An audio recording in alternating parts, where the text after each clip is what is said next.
If your child has a feeding tube that goes into the small intestine, you must use a feeding pump to deliver formula at a slow, continuous feeding rate.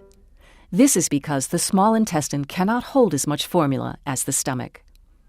A feeding pump controls the flow of formula. When using a pump, the general steps are as follows. However, always follow your child's healthcare team or pump manufacturer's instructions. Hang the filled feeding container or place it in an ambulatory carrier. Connect the feeding set to the pump. Remove the cap from the end of the feeding set. If your feeding set has a clamp, open it completely. Prime the feeding set following the manufacturer's instruction. Insert the tip of the feeding set into the feeding tube.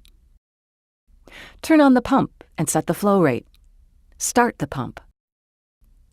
After the feeding container is empty or dose has been fed, stop the pump. If your child's healthcare professional has told you to take extra water after feedings, pour the prescribed amount into the container. Start the pump. When the water is gone, stop the pump. After each pump feeding, flush the feeding tube as recommended by your child's healthcare professional. Ask your child's healthcare professional about caring for the container and feeding set between feedings, and how often you should replace them.